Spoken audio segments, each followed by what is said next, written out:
محترمو د یو څو شاګردانو او د ملګرو په اصرار باندې موږ هم د سوشل میډیا پلیټ فارم ته راغلو او په دې نیت باندې چې تاسو ته پته ده ستاسو په علم کې دی په سوشل میډیا باندې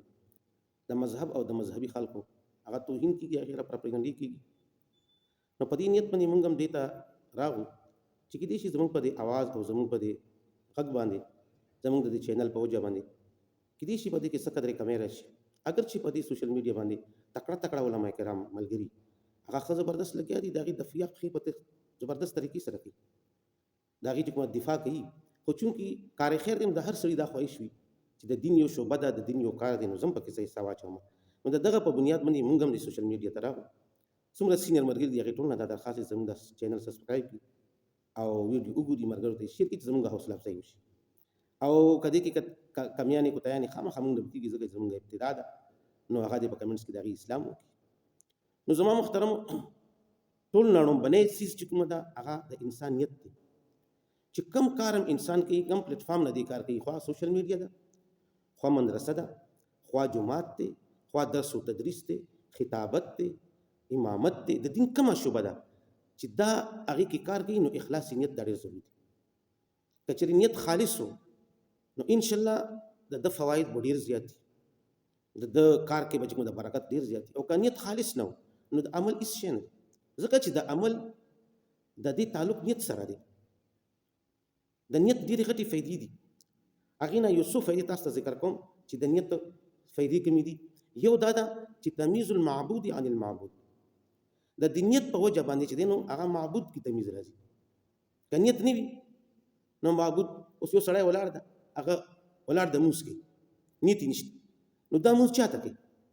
الله ته کوي که غیر الله ته کوي نو دا غیر الله ته چې دی مونځ کوي دا تمیز چې دی دا په نیت سره راځي چې دی نیت وکړي چې خاص الله رضا دی لپاره کوم نو معبودان باطلات نه ټول کوي بله فایده علماو دا کړې ده تمیز العبادت عن العبادت د دې نیت په وجه باندې په عبادت کې تمیز راځي یو سړی ده هغه عذر دغه وایي څلور رکعته مونځ کوم کوم مونځ کوي څلور رکعته ماسپښین کوي مازدیګر کوي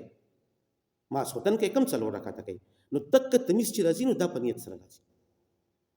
بله فایده یې دا لیکلې ده تمیز العبادت عن العادت د دې نیت په وجه باندې په عبادت کې د عادت نه تمیز راځي نو سړی دغه ولاړ ده نیت یې نشته ولاړ ده چې کوم نو دا به داسې حسابېږي چې دی عبادت نه کوي دی عادت کوي خو چې کله دی نیت وکړو چې زه څلور رکعته مونځ کوم فرض کوم نو اوس دا عبادت شو دا عادت نه نو لہذا دغه فائدې دا په عمل سره نه راځي دا په نیت سره راځي نو دې وجې نه موږ چې کم عمل کوو نو هغې لره په کار ضروري خبر ده چې زموږ نیت خالص وي نیت د الله رضا وي چې نیت خالص وي د الله رضا وي نو دغه عمل کې به چې کومه ده هغه اثر ډېر نو لہذا ضروري خبره ده چې زموږ نیت خالص وي بله فایده علماو د نیت دا لیکلي ده چې دا نیت چې کوم دی که نه نیت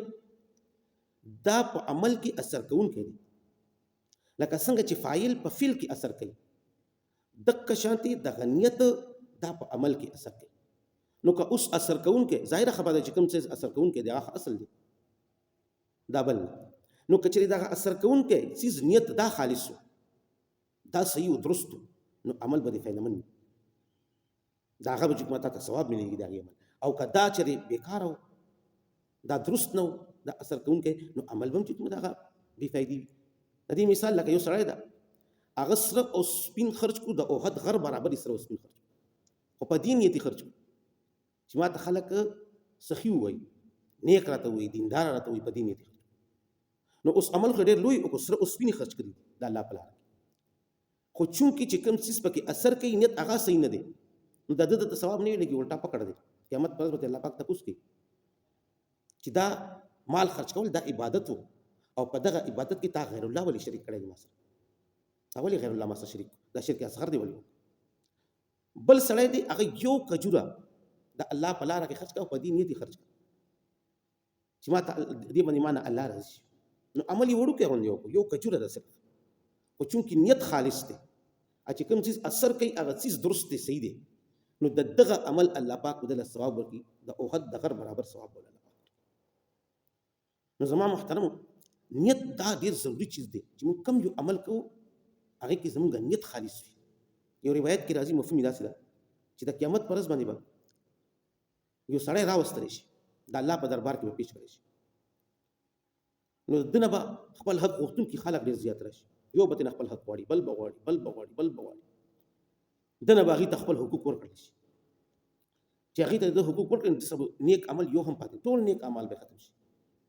نو کتونکي به هغه په دې نتیجه ورسي چې اوس خو به دا سړی جهنم ته ځي،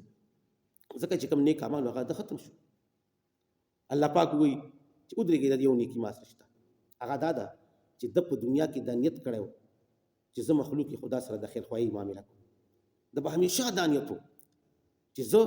د الله پاک د مخلوق سره د بلایۍ او د خیرخواهي نیت به کوم، نو لهذا د دغه نیت په وجه باندې ما د مغفرت، نو ګوره عمل یې نه دی کړی دلته، صرف نیت یې کړی دی، نو د نیت په وجه باندې الله پاک د مغفرت فرمایل، نو دې وجې نه دا نیت ډېر ضروري چیز دی. دې وجه نبی علیه الصلوة والسلام حدیث مبارک ته نبی علیه الصلوة والسلام فرمایي چې نیت المؤمن خیر من عمله، د مؤمن نیت د د عمل نه ډېر بهتر، نو چې موږ عمل کوو عملي میدان ته راځو نو اول ورته خپل نیت خالص. امام احمد ابن حنبل رحمت الله علیه یو ګاونډي لوهار تېر شو، لوهارو ګاونډي